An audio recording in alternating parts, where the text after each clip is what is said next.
Despite mass shootings in America statistically being at a 20-year low, they still remain comparatively common when contrasted with similar developed nations that have implemented stricter gun control laws. These tragic events overwhelmingly target areas where groups of people gather, such as schools, workplaces, places of worship, and commercial centers, turning everyday locations into scenes of terror and loss. The psychological impact of this reality creates an undercurrent of anxiety throughout the country.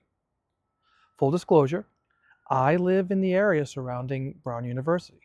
While I am far enough away to not have been in immediate physical danger from the recent mass shooting incident, this does not eliminate the deep-seated cause for concern.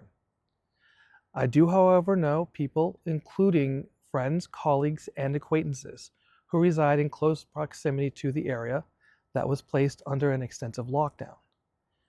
The reverberations of such violence are felt far beyond the immediate radius, affecting the entire community's sense of security.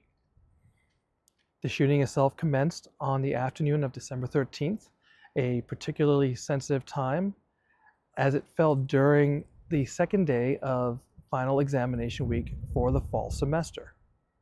This timing transformed a period of the expected academic stress into one of acute life-threatening danger. A lone gunman gained entry to the Brown University School of Engineering building. The assailant targeted a group of students attending a late afternoon review session in preparation for their final exams. The attack resulted in the immediate deaths of 2 students and critically wounded 9 others. The swift and brutal nature of the violence has left an indelible mark on the university community, prompting a necessary and painful reflection on campus safety protocols and the broader issue of gun violence in America. The incidents exposed a critical failure in the city's emergency communication protocol, overshadowing the ongoing debate about weak gun restrictions. The primary point of failure centered on Mayor Brett Smiley's decision to rely solely on the city's 311 alert system to notify the community of the active danger. This choice was problematic because the 311 system operates on an opt-in basis, meaning only residents who had proactively signed up to receive notifications were alerted. Some residents in the area were forced to use other means, like the X postings by Proverb, to get real-time information on what was happening and what they should do.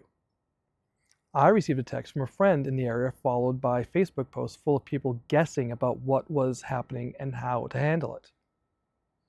Crucially, the city had a far more robust and comprehensive alternative at its disposal, activating the State Emergency Management Agency's notification system. This system, typically reserved for widespread events like hurricanes, blizzards, or other natural disasters, functions by broadcasting messages to all mobile phones within a specified geographic area, regardless of whether the user is subscribed to a city service. It operates with the same high-priority, unavoidable mechanism used for amber or silver alerts. The failure to leverage this universal notification tool meant that a significant portion of the population remained completely unaware of the immediate threat posed by the active shooter, exposing countless individuals to an unnecessary and avoidable risk.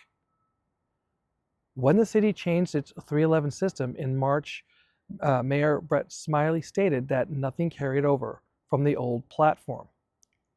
According to Smiley, the city provided clear notification about the switch through community meetings, flyers, and press coverage. While the previous system utilized a dedicated app, it remains uncertain whether citizens also received direct communication about the change via text messages or push alerts. When pressed on this critical lapse in judgment, Mayor Smiley acknowledged the oversight, stating, "We didn't. And looking back on it, we'll have to decide whether that's something that should have been done. But in the moment, we were communicating through every means we knew how."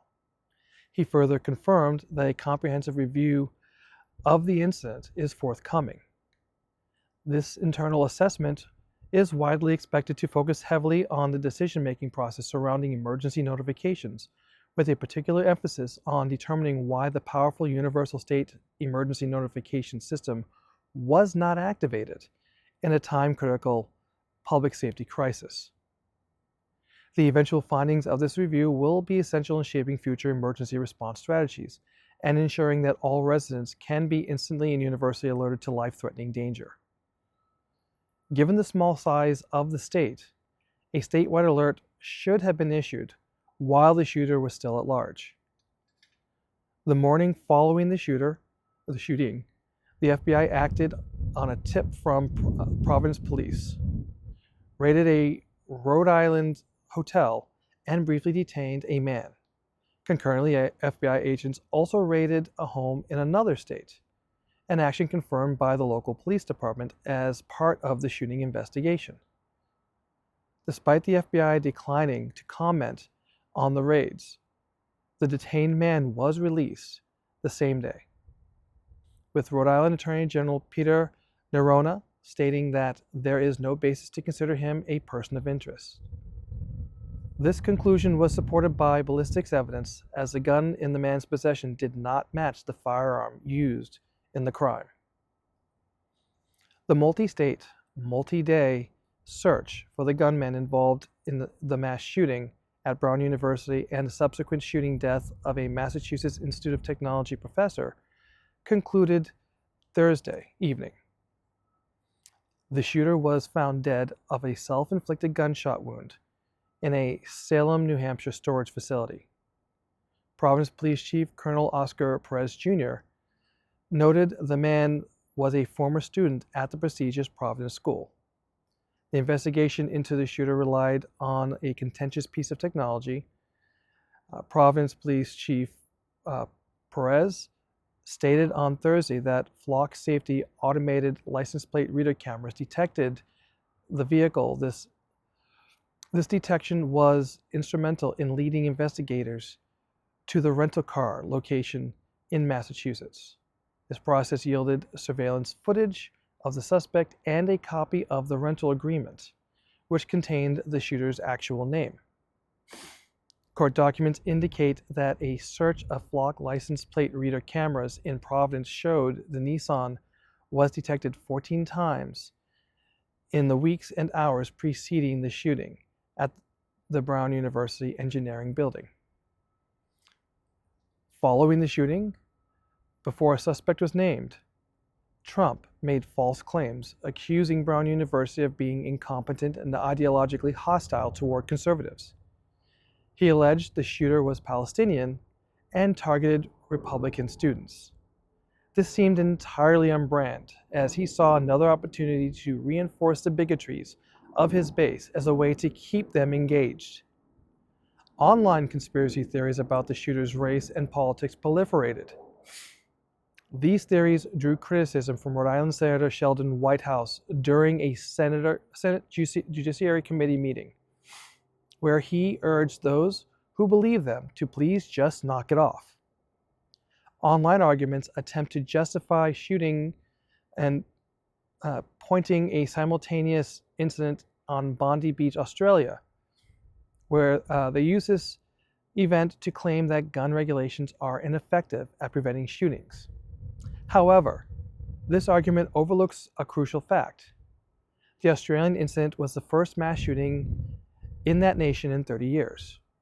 In stark contrast, the United States has already experienced 394 mass shootings this year as of the writing for this video. This staggering figure means that the number of mass shootings exceeds the number of days in the year. Statistically, this is an average of 1.08 mass shootings per day, making the United States rate 11,826 times higher than the rate Australia experiences. As I mentioned earlier, this comes at a 20-year low in the rate of these events here in the United States. These incidents are so common in the United States that one of the former students and survivors of the Parkland High School shooting was forced to relive that horrific trauma as a student at Brown. Is it finally time to have the long overdue discussion on issues of gun control and mental health? Is anyone ready to take this seriously? The state motto in Rhode Island is a single word: hope. I say this as I can only hope that society can try to understand the value of the lives of others. That's all for this week. Until next time, remember, your voice is vital. Stand up, speak out, strike back. They don't know what they started. If you appreciate this content, please like, share, and subscribe. For updates, ring the bell. Your support truly helps the channel.